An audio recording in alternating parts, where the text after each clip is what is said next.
그의 조언은 사실 독이었다. 마이너스 멘토의 가면을 쓴 파괴자. 나는 믿었고 따랐다. 하지만 결국 망가졌다. 인생을 살다 보면 누구나 멘토가 필요합니다. 경험이 많은 사람이 알려주는 조언이 내 길을 바꿀 수도 있고, 성공한 사람의 방법을 배우면 더 빠르게 성장할 수도 있습니다. 하지만 문제는 모든 멘토가 당신을 성공으로 이끄는 것은 아니라는 것입니다. 겉으로는 조언을 해주지만 사실상 발목을 잡는 사람, 본인의 가치관과 기준을 강요하며 오히려 기회를 빼앗는 사람, 내 인생을 망치는 방향으로 끌고 가는 사람이 있을 수도 있습니다. 멘토의 가면을 쓴 파괴자. 이들은 도움을 주는 척하면서 내 인생을 망가뜨립니다. 그리고 이런 사람을 분별하지 못하면 잘못된 길로 가고 시간과 기회를 낭비하고 결국 후회하게 됩니다.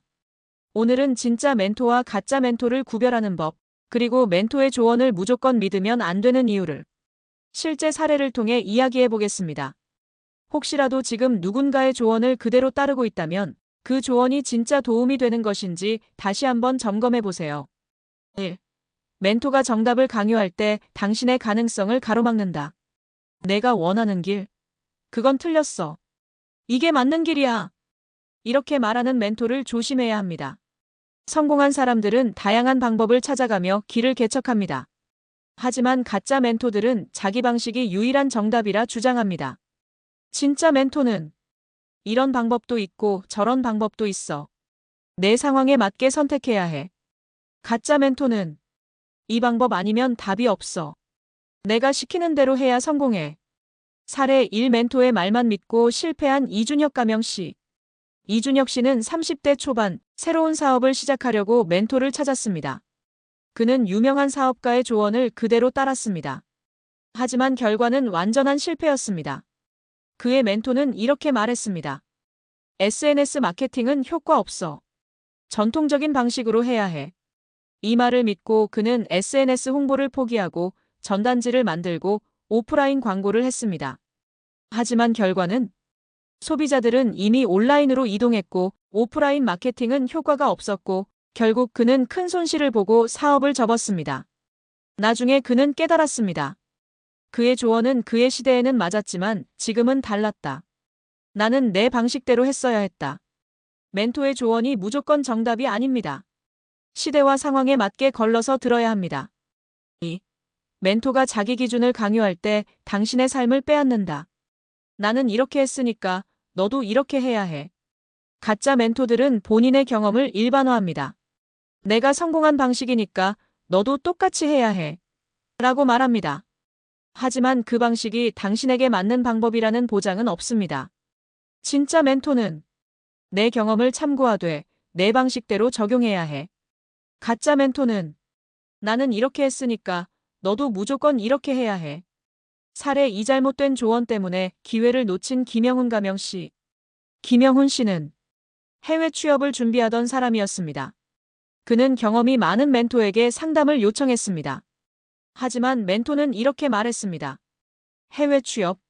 그거 힘들어. 그냥 국내 대기업 준비해. 김 씨는 이 말을 듣고 해외 취업을 포기하고 국내 취업 준비를 시작했습니다. 하지만 몇 년이 지나고 보니 해외 취업을 한 친구들은 훨씬 더 높은 연봉과 기회를 누리고 있었고 김 씨는 국내에서 경쟁이 치열한 환경에서 스트레스를 받으며 일하고 있었습니다.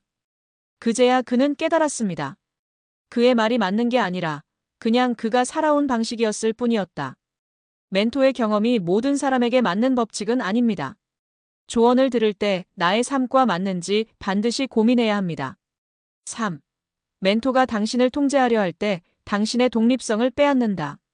너는 아직 몰라. 내 말대로 해야 해. 좋은 멘토는 당신이 독립적으로 생각하도록 도와줍니다. 하지만 가짜 멘토는 당신이 스스로 결정하지 못하도록 통제합니다. 진짜 멘토는 내가 원하는 길을 가되 도움이 필요하면 말해. 가짜 멘토는 내가 뭘 알아? 내가 하라는 대로만 해. 사례 3. 멘토의 통제로 꿈을 접었던 박준호 가명 씨. 박준호 씨는 음악을 하고 싶어 했습니다. 하지만 그의 멘토는 이렇게 말했습니다. 음악? 그거 돈 안 돼. 그냥 안정적인 직장 잡아. 결국 그는 음악을 포기하고 평범한 직장인이 되었습니다. 하지만 몇 년이 지나고 보니 음악을 했던 친구들은 유튜브, SNS를 활용해 성공하고 있었고 그는 후회와 함께 자신이 원하는 길을 가지 못했다는 괴로움 속에 살고 있었습니다. 그제야 그는 깨달았습니다. 그의 조언이 맞는 게 아니라 그냥 그의 생각이었을 뿐이었다. 멘토의 말이 항상 옳은 것은 아닙니다. 당신이 원하는 길을 가야 합니다. 멘토의 조언을 맹신하지 마라. 멘토가 정답을 강요하면 조심해야 한다. 멘토가 자신의 기준을 강요하면 다시 한번 생각해야 한다. 멘토가 당신을 통제하려 하면 그 관계를 끊어야 한다. 멘토의 가면을 쓴 파괴자는 당신의 가능성을 가로막고 당신의 삶을 빼앗고 당신의 독립성을 없앱니다. 조언은 참고하되 결국 결정은 당신이 해야 합니다.